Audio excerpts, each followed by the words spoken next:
वळत पुढच्या बातमीकडे. लग्नाच्या नावाखाली 25हून अधिक महिलांची कोट्यवधींची फसवणूक झाली आहे. ही घटना मीरा भाईंदरमध्ये घडली आहे. मॅट्रिमोनियल साईट आणि वृत्तपत्र जाहिरातींच्या माध्यमातून महिलांना लग्नाचा आमिष दाखवून कोट्यवधींची फसवणूक करणाऱ्या आंतरराज्यीय आरोपीला उत्तर प्रदेशातल्या ग्रेटर नोएडा इथून अटक झाली आहे. या आरोपीनं वेगवेगळ्या खोट्या नावांचा वापर करून दिव्यांग, घटस्फोटित आणि असहाय्य महिलांना जाळ्यात ओढलं.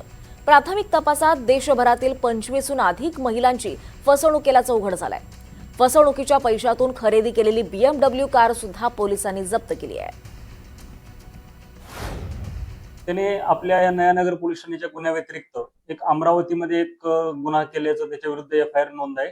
तसेच अशा प्रकारे आमच्या तपासामध्ये जे निष्पन्न झाले त्यानुसार 20 ते 25 महिलांची पूर्ण भारतामध्ये, त्यामध्ये पश्चिम बंगाल असेल, मुंबई असेल, मीरा भाईंदर असेल, गाझियाबाद, दिल्ली अशा ठिकाणी साधारण 20 ते 25 महिलांची त्याने फसवणूक केलेली आहे. आणि या गुन्ह्यामध्ये आम्ही या गुन्ह्यातील जी फसवणुकीची रक्कम आहे याच्यातून त्याने एक BMW X1 कार खरेदी केली होती. ती कार आम्ही त्याच्या लखनौ येथून आम्ही जप्त केलेली आहे. तर मीरा भाईंदरमध्ये हा सगळा प्रकार घडलाय. महिलांची फसवणूक झाली आहे, कोट्यवधींची फसवणूक झाली आहे. जवळपास 25हून अधिक महिलांची फसवणूक झाली आहे. लग्नाचा आमिष दाखवून या महिलांची फसवणूक करण्यात आली आहे.